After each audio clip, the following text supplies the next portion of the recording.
22일 최고위원회의를 시작하겠습니다.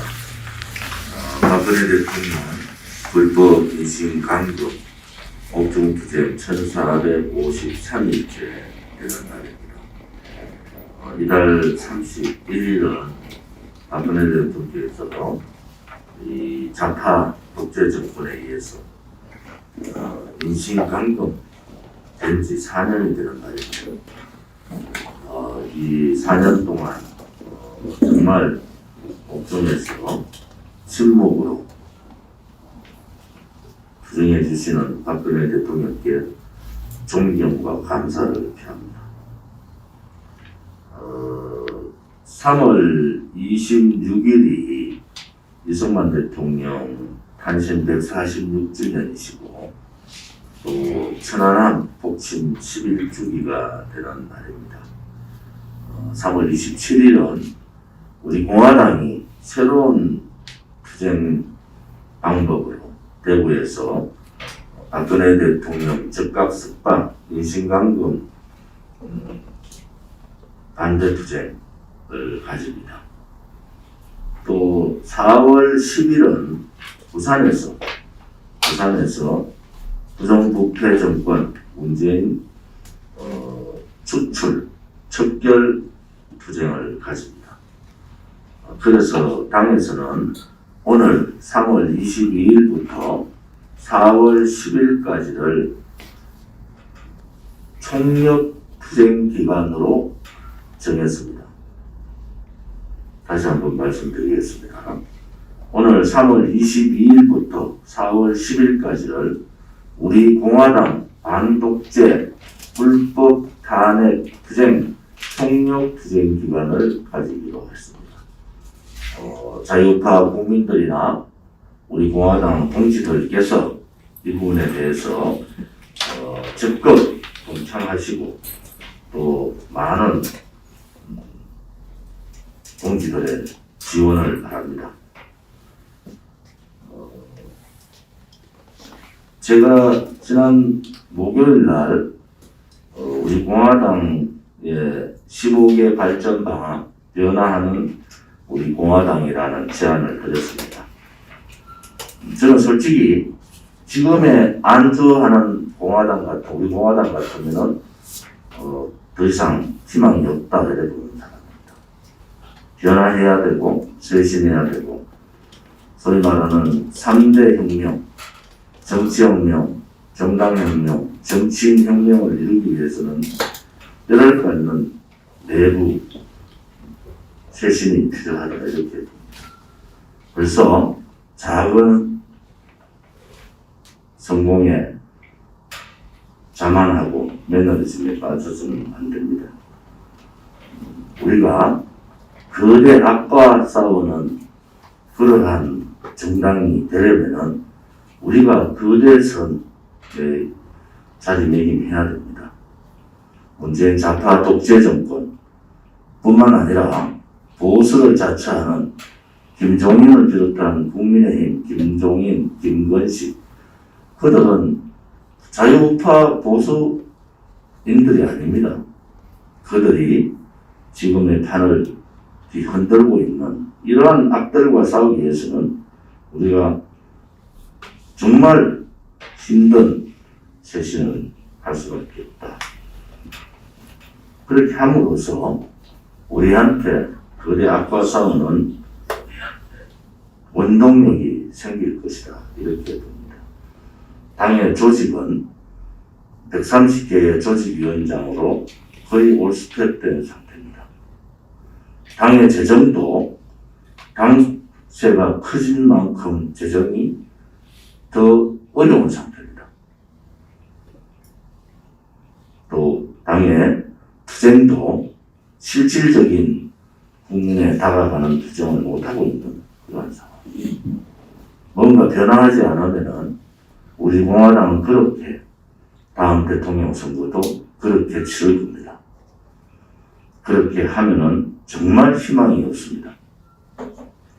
11개월밖에 남지 않은 대통령 선거에 당이 사활을 걸어야 될 이유는 여러 가지가 있습니다.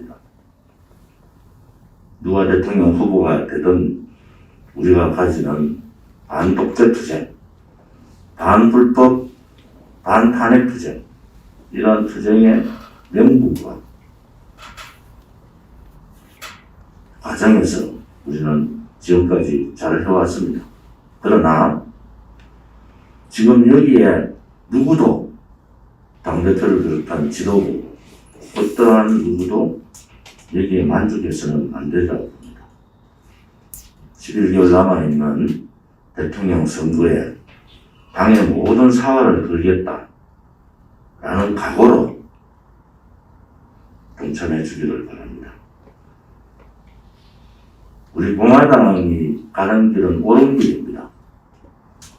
우리 공화당이 추구하는 가치 또한 옳은 가치입니다. 작은 애국심이나 작은 애당심, 이기주의, 분파주의, 내가 아니면 절대 할 수 없다는 그러한 자만, 이것이 당을 어렵게 만듭니다. 당대표만 당의 재정에 대해서 걱정을 해야 되고 당의 조직을 걱정해야 되는 그러한 정당이 아닙니다. 민초들은 비가 오나 눈이 오나 서명대를 통해서 당세 확장에 국민의 바다 속으로 들어가서 할 수 있는 최고의 고통을 감내하고 있습니다. 제가 이틀간 구리, 남양주, 춘천, 원주, 강릉, 울진을 다녀왔습니다. 구리의 강태성 위원장님은 9시 가까이 됐는데 벌써 서명대를 준비를 하고 여성 동지는 혼자서 현수막을 다는 장면을 보고 정말 당대표로서 무거운 책임감을 느꼈습니다. 전국에서 서명대 구조나 서명활동 또 투쟁활동을 구리 서명대가 대단히 잘합니다. 여러분들께서도 구리에서 돌다리 사거리에서 하는 그 투쟁을 한번 시간 되시면은 한번 보셨으면 합니다. 10명이 투쟁을 하는데 1000명의 효과를 거두고 있다. 이런 모습을 볼 수가 있습니다. 또 남양주의 최민자 동지 부부와 동지들께서 비가 오는데 일찍 서명대를 차리고 준비하는 모습을 봤습니다. 전국 모든 지역이 그렇게 우리 당원들은 처절하게 국민과 함께 하고 있습니다. 한 장의 박근혜 대통령에 대한 무죄석당 한 명의 한 분이라도 더 받기 위해서, 한 분이라도 더 우리 당에 가입을 시키기 위해서 처절한 투쟁을 하는 동지들께 감사와 존경을 표합니다. 우리 공화당 15개 발전 방안에 대해서 여러 루트로 제안들이 많이 들어오고 있습니다. 오늘 사전 최고위원회에서도 말씀드렸지만 당 지도부나 당 사무처나 또 시도당 혹은 일반 당원, 적용당원 관계없이 당의 발전 방향에 대해서 제안을 해주시기를 바랍니다. 이 제안을 이번 주 수요일까지 받고 일주일간 논의를 거쳐서 당의 방향 설정을, 큰 변화된 방향 설정을 하도록 하겠습니다. 15개 중에서 특히 SNS에 대한 투쟁은 우리 당의 사활을 걸어야 된다라는 말씀을 드렸습니다. 당이 하는 이 처절한 투쟁이 기존의 언론 방송들은 의도적으로 덮고 있습니다. 그러면 지금 우리가 할 수 있는 것은 유튜브를 통하든 SNS를 통한 투쟁을 해야 된다. 그래서 SNS 본부를 신설하고 여기에 당의 총력을 기울여야 된다라는 생각을 갖고 있습니다. 또 당의 시스템화라는 것은 어떠한 지도부가 들어오더라도 당은 그 성공을 위해서, 정권 창출을 위해서 뛰어야 됩니다. 그러기 위해서는 당을 시스템화하라는 것이 제 내려진 당원들의 준엄한 명령이다라고 보고 있습니다. 당을 시스템화하지 않으면 그냥 그렇게 시민단체 비슷하게 가버릴 수밖에 없습니다.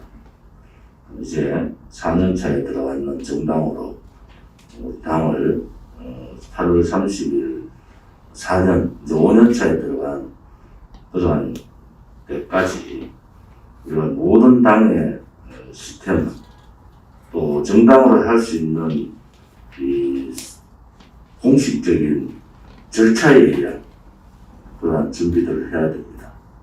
항상 과정만 있고 결과가 없는 용두사미의 행태는 버려야 합니다. 처음 시작할 때는 용과 같이 크게 그림을 그리다가 나중에 보면은 흐지부지 도구조차도 없이 그냥 결과가 없는 그러한 투쟁은 동지들을 배신하는 겁니다. 여러분들 또 우리 당원 동지들도 처절한 투쟁을 하고 있는 분들이 너무 많기 때문에 우리가 좀 더 우일신해야 되겠다라는 생각을 가집니다. 김건식이라는 자가 또 막말을 퍼붓습니다. 문바, 태극기 부대, 안바, 태극기 부대를 백계문하고 똑같은 존재로 하고 있는 김건식은 역시 빨갱입니다. 그의 머릿속에는 오른쪽 자유우파라는 개념이 없는 거예요. 그가 탄핵 정국에서 박근혜 대통령에 대한 허위사실 유포가 얼마나 많았는지, 또 지난 총선 과정에서 자기의 국회의원 자리를 위해서 얼마나 못된 짓들을 했는지 김건식을 아는 사람들은 다 압니다. 그가 자유우파가 아니라는 것을. 김종인을 아는 사람은 다 압니다. 김종인은 자유우파가 아닙니다. 안철수를 아는 사람은 다 알아요. 안철수 또한 자유우파가 아닙니다. 윤석열을 아는 사람은 다 압니다. 그는 좌파 우파의 개념이 없는 사람입니다. 무엇을 잘못했는지를 모르고 있는 그런 사람들이에요. 우리 공화당은 힘들지만은 원칙을 지켜야 됩니다. 시류에 휩쓸리고 우리도 홍준표, 황교안, 윤석열 이런 식으로 왔다가리 하면 우리 공화당 벌써 사라졌습니다.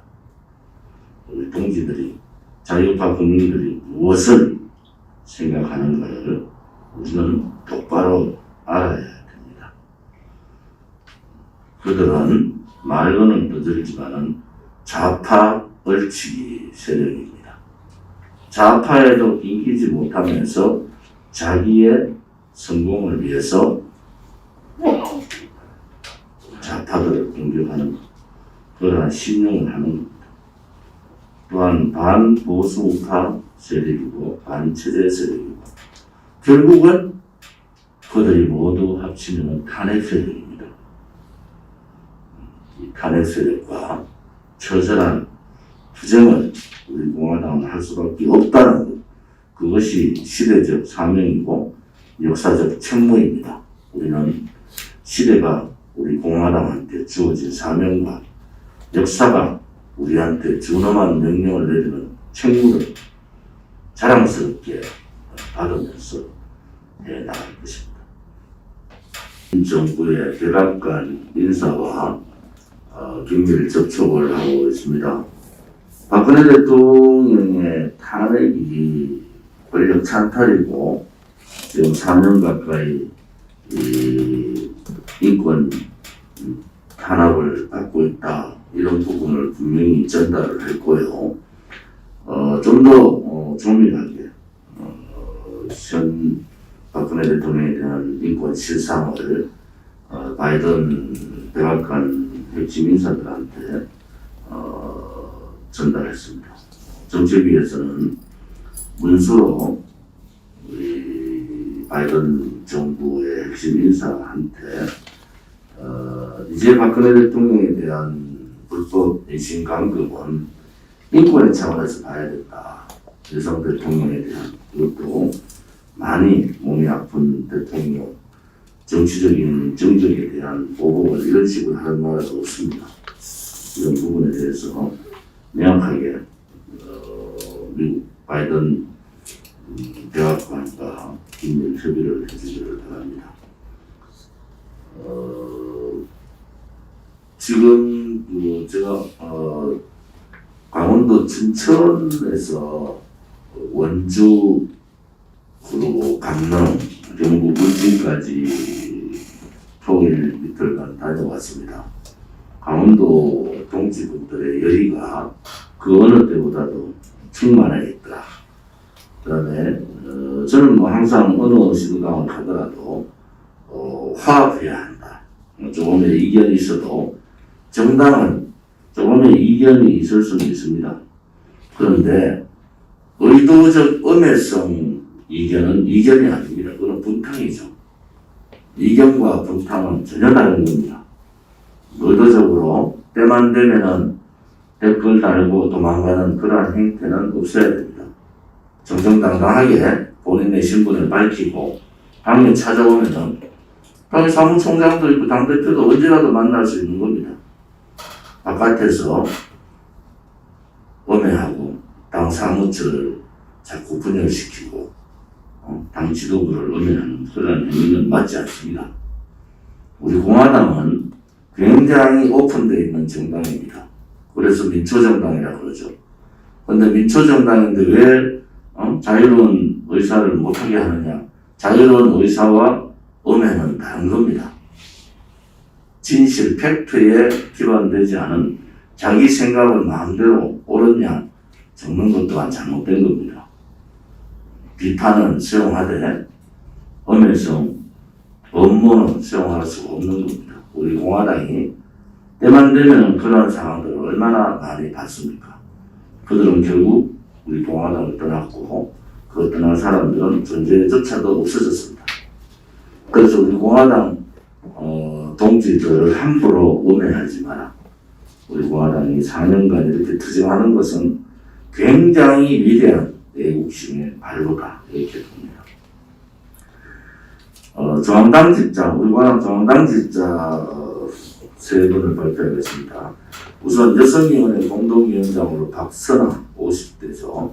우리 공화당 자문위원이고 강남 우파에서 활동하셨습니다. 이로써 중앙당의 여성위원회가 50대, 60대, 70대의 공동위원장이 준비가 됐습니다. 여성위원회는 최소한으로 전국에 1000명 가까운 여성위원회의 봉사 여성들을 구성을 해야 됩니다. 또한 차세대 청년위원회도 마찬가지입니다. 두 번째, 종교위원회에서 가톨릭 대책위원회 공동위원장으로 강원도 춘천의 김찬수 동지를 모시기로 했습니다. 우리 공화당의 강원도당 고문이셨고 대한애국당 강원도당 창당 멤버시고 가톨릭 평신도회 회장을 역임하셨습니다. 제 교육위원회 공동위원장으로 최난희 선생님을 모시기로 했습니다. 중등학교 음악교사로서 35년을 근무하셨고 강릉 영동대학교 평생교육원 강사십니다. 또한 부군께서도 학교의 교장 출신이시고 애국심과 2세 젊은 청소년들의 교육에 각별한 관심을 갖고 계신 분입니다. 여성위원회 공동위원장의 박선아, 가톨릭 대책위원회 공동위원장의 김찬수, 교육위원회 공동위원장의 최난희 3분을 모시겠습니다. 3월 27일 집회 관련해서 대구시당에서 이런저런 여러 가지 준비를 합니다. 비공개 회의 때는 이제 집회를 하게 되면은 수요일 날까지만 모든 집회의 마무리를 지어야 됩니다. 혹여 집회 장소 변경이나 있으면 48시간 내에 해야 되기 때문에 오늘 비공개 때 대구 집회에 대한 보고를 좀 받아보겠습니다. 대구 집회를 어떻게 지금 당의 당대표나 지도부는 대구 집회가 새로운 우리 공화당의 투쟁 방향의 칙이다. 앞으로 오늘 최고위원회에서도 사직 최고위원회에서 얘기했습니다만 한 달에 2번 정도 토요 이 전력 투쟁 집회를 가지고 2번은 서명대회 또 집회가 있는 토요일은 일요일 날이나 평일 서명대로 대체해서 하자 이렇게 논의를 했습니다.